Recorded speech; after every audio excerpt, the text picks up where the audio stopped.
Hello, my name is Ms.Victoria and I'm an Extension Agent at the UT Extension Office in Union County.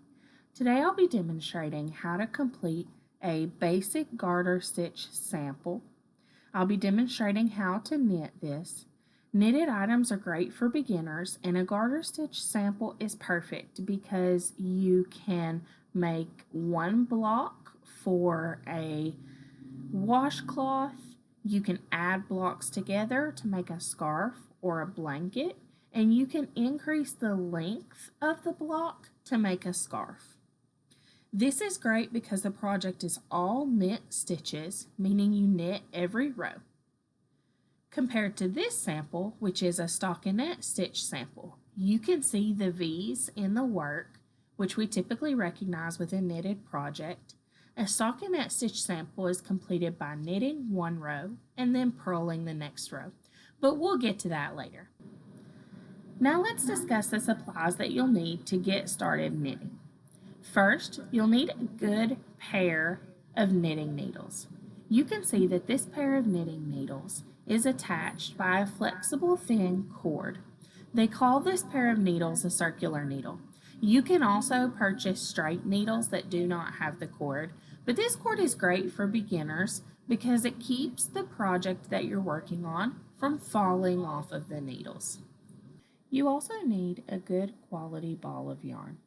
Any yarn that is made of acrylic, cotton, or wool will work, but you want to be sure to check your pattern to determine which one is called for. The first thing we'll learn to do is create a slip knot. It's important when creating a slip knot you know the difference between the tail end of your yarn and the ball end of your yarn. The tail end of your yarn will be looped over the top of the ball end of your yarn. It's best to separate them on different sides of your workstation.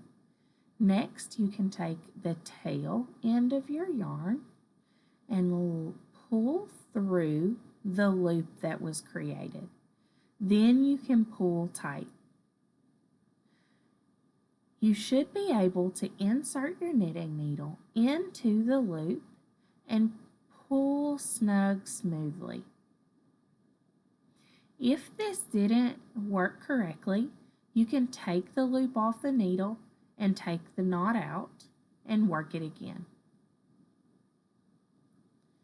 To create the slip knot, you'll take the tail end of the yarn on top of the ball end of the yarn. You'll tuck the yarn up through the loop created, pull tight, insert your knitting needle, and tighten onto the needle by pulling the tail end of the yarn. The next step is to cast on more stitches. The first stitch that you created with the slip knot counts as your first cast on stitch. Now we'll add more. In order to add more stitches, it's best if the ball end of your yarn is in the back and the tail end of the yarn is towards you. Then you can see it creates sort of a tent. You want to touch your thumb and your index finger together. Like a bear, the bear goes into the tent. You want to separate your thumb and forefinger and gather the strands of yarn with the rest of your fingers. So I'll demonstrate that again. Create a tent, touch your thumb and forefinger together, insert into the tent, separate the strands of yarn, gather both strands into your hand with your other 3 fingers. You just want to lightly grip those strands in your palm with the tail end of your yarn wrapped around your thumb and the ball end of your yarn. Next, you want to hold your slip knot on the needle with your index finger as you insert the needle under the first strand of yarn on your thumb. Then you'll skip the next strand of yarn on your thumb, go over and behind the first strand of yarn held by your index finger. You can see that there's a loop created, and you want to pull that yarn through the loop. Take your thumb out and pull tight by tightening the tail end of the yarn. Let's do that again.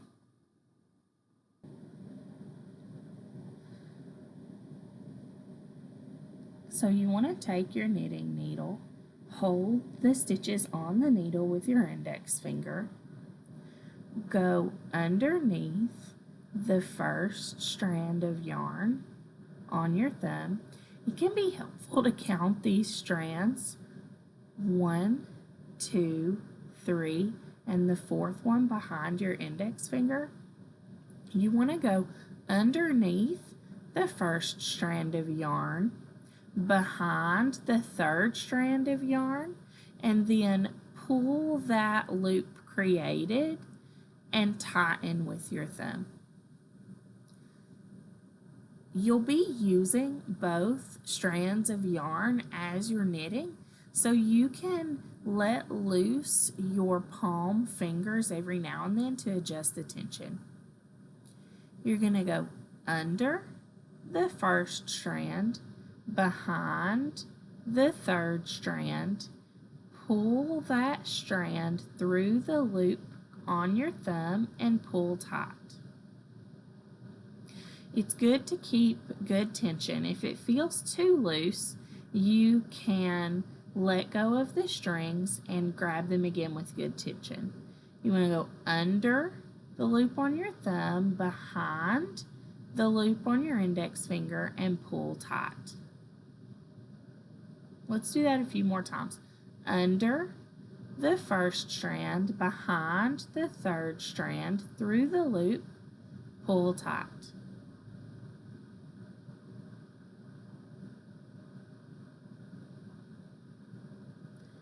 You're going to go under the first strand, behind the third strand, pull through the loop on your thumb and pull tight.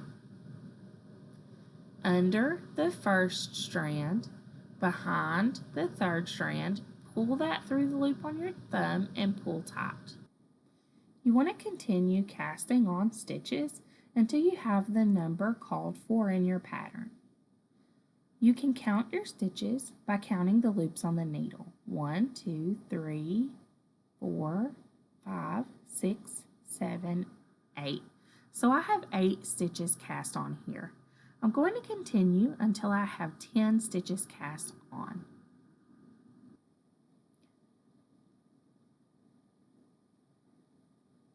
So one last time, under the thumb, behind the index finger, pull through and tighten.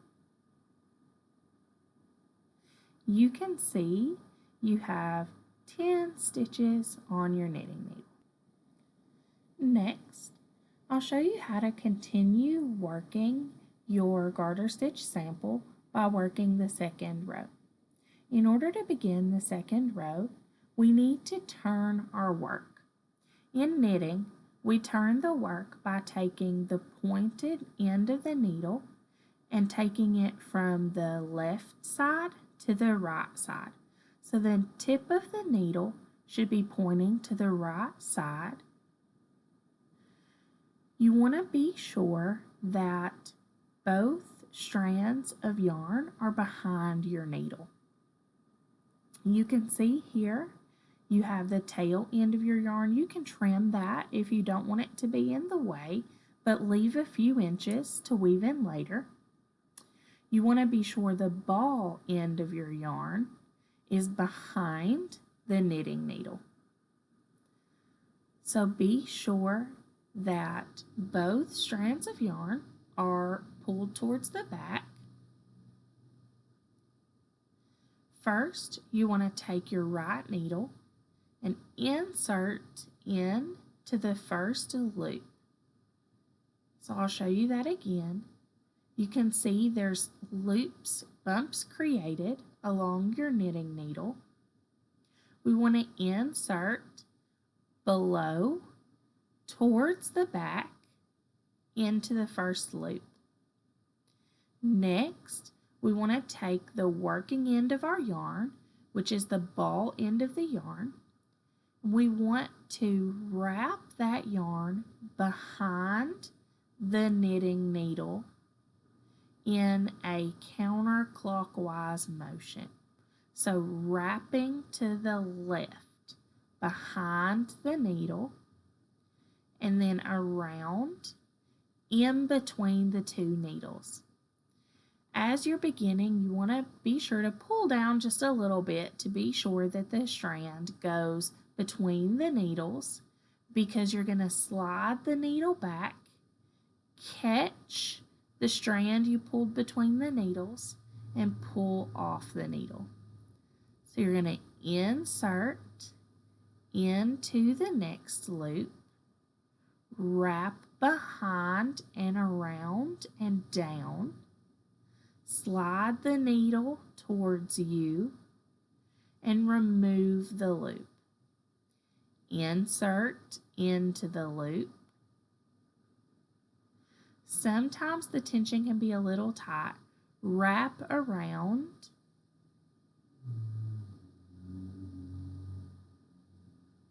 Pull down.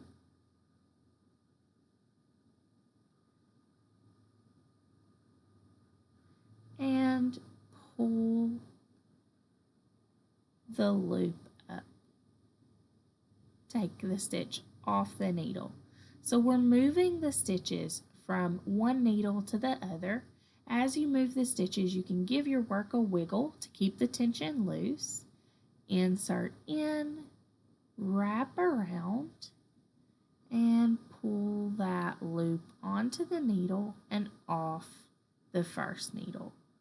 Loop in, wrap around, pull the needle through.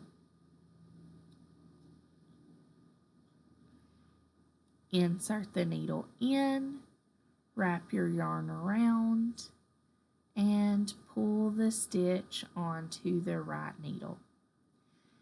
Insert in, wrap around, pull the loop onto the right needle. Insert into the loop, wrap the yarn around, pull the loop through and off the needle. And we keep working stitches in this way until we've worked all the stitches on the first needle.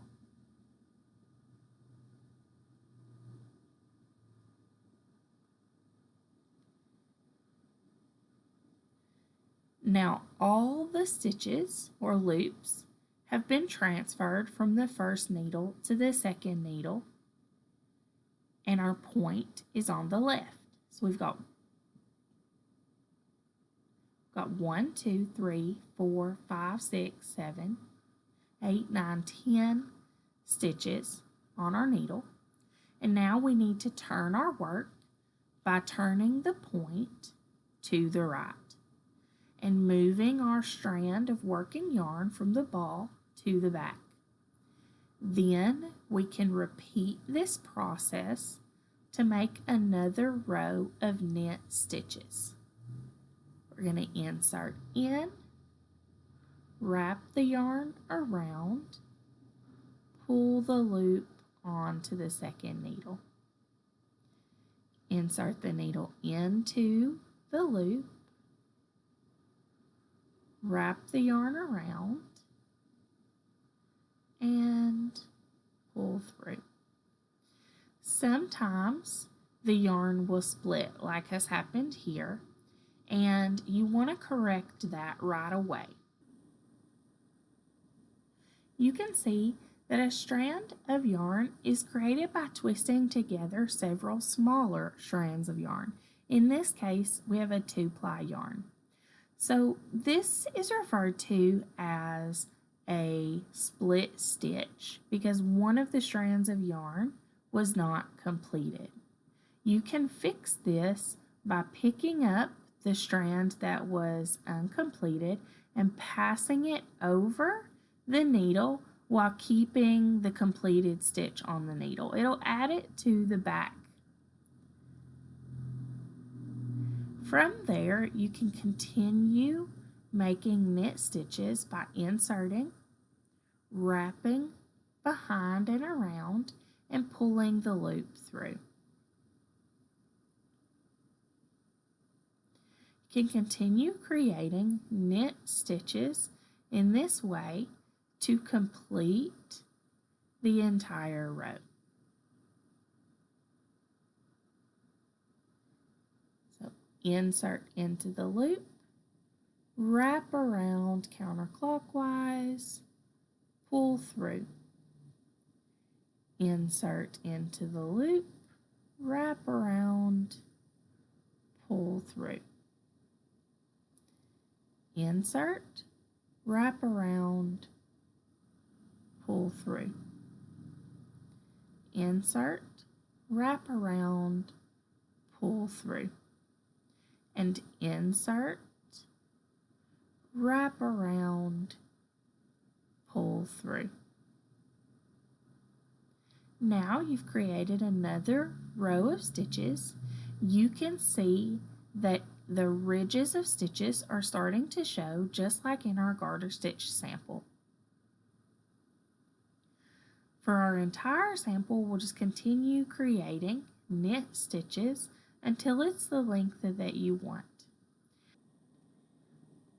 Let me continue working at least one more row while you watch.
Now that you've created a few rows, you can turn your work. You want to continue creating these knit rows until your project is the length that you want. For example, in this sample, there are 10 rows of 10 stitches. After you've completed the length that you want, you can bind off. Before I demonstrate how to bind off, I'd like to show you that all the loops on your knitting needle can still become unraveled if they slip off the knitting needle. For that reason, it's important that when you're not working on your project, you put something on the top of your knitting needle, such as an eraser or some sort of cap, to keep the stitches from slipping off the needle. If the stitches do slip off the needle, you can pick them back up, which I'll demonstrate now. A couple things to keep in mind when you're picking up stitches is that if you pull one stitch too tightly, it'll make the other stitches even smaller and harder to pick up. So you want to insert the tip of your knitting needle slowly into all of the stitches. Very slowly and evenly, you want to place the stitches on the needle. As you're adding the stitches, you can slowly move the stitches down to the center of the needle.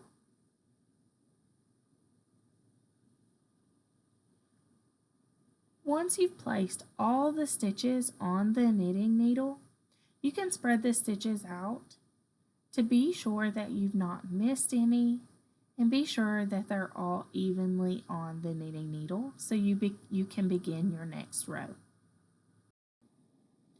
Every time you begin a row, it's important that your knitting needle tip is facing the right and that your working yarn is placed in the back.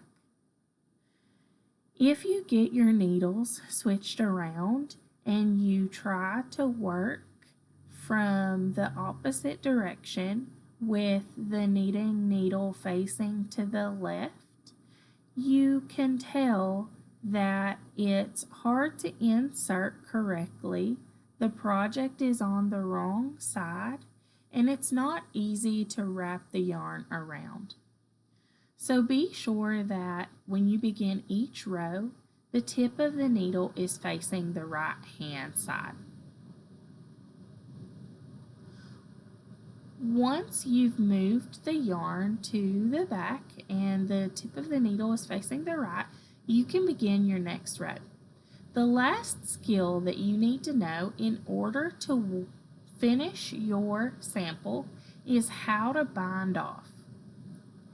The first step to binding off begins the same as a knit stitch. You insert your needle into the loop, wrap the yarn around, pull a loop through, and complete your first knit stitch. Now you'll begin a second knit stitch. So you can see there's 2 knit stitches on your needle. To begin a bind off, you're going to take the first knit stitch, insert your needle into the front of the loop, and then you're going to pass your first knit stitch over your second knit stitch by pulling over the tip of the needle. I'll demonstrate that again.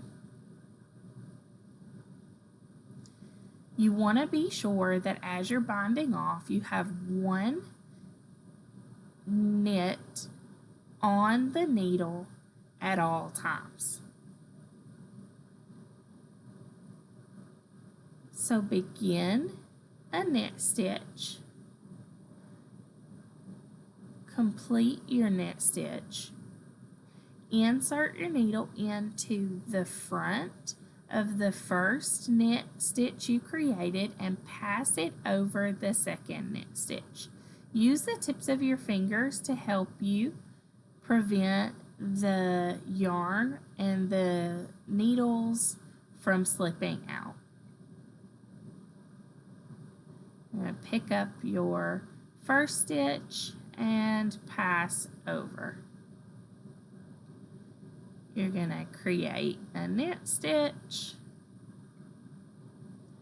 complete your knit stitch, insert your needle into the front of your first knit stitch, and pass that over the knit stitch you just created. Use your fingertip to help keep the needles touching each other so that you don't drop the loop off. So what we're doing here is passing the stitches that we've created first over the stitches that we're making, keeping 1 live stitch on the needle at all times, and closing all the other stitches. This part can be tricky if your stitches slip off your needle, so use your fingers to help cap the tip of the needles and hold the needles closely together at all times. You want to be sure that you don't knit your work too tight, because then it can be very difficult to do these bind off stitches.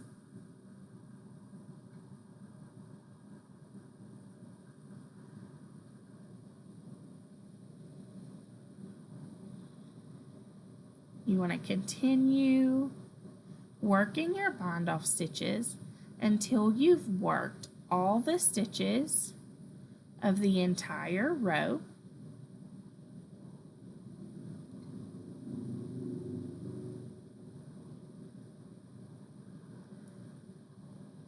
Which leaves one knit stitch loop on your needle. From there, all we have to do to secure our yarn and finish our work is give the project a tug so that it's not too tight. Pull our loop out just a bit, take it off the knitting needle. After you have finished the work, you can break your yarn, or in this case, you can cut it with a pair of scissors. For the next part of our bind off, we need to secure our yarn. We can do this with a tapestry needle. A tapestry needle has a blunt edge, so it can still be sharp, but it's not as sharp as a regular needle, and it has a large eye to accommodate a piece of yarn. So once you've snipped the end of your yarn with scissors, you want to thread your tapestry needle with your yarn by inserting it into the eye of the needle. If you fold the yarn, it can make this easier. You can also use a needle threader to help you get the yarn into the needle. To secure the yarn, you want to insert the needle into the loop that you've created, your last knit stitch, and pull tight. From there, you can weave your tail of yarn into a couple of the knit stitches to secure it and keep it from unraveling. This is as simple as going in and out of a couple stitches of the yarn. After you've completed a few, pull the yarn tight, and you can continue weaving the needle in and out of the stitches, being sure to pull your work so that it doesn't get too tight.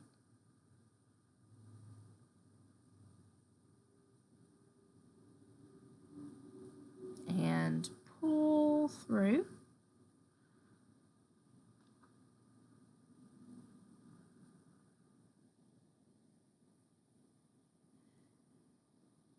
And weave in and out. It's good to secure your yarn in about 6 stitches, or for a small project, weaving across one edge. Once you've completed that, you can trim the tails of your yarn down.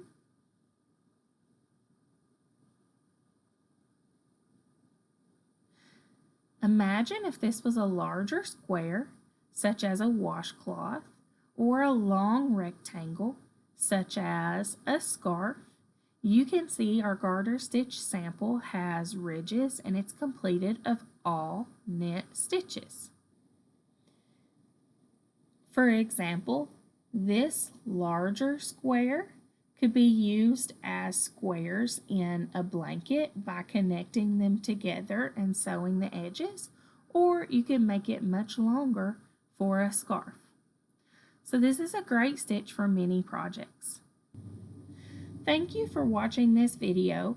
We hope that you've learned needle art skills that you can use to create items for yourself. This has been a partnership between the Maynardville Public Library, the Juanita Fasola Foundation, and UT Extension Union County. Look forward to meetings this fall for you to come to the library and practice your stitching. Thank you.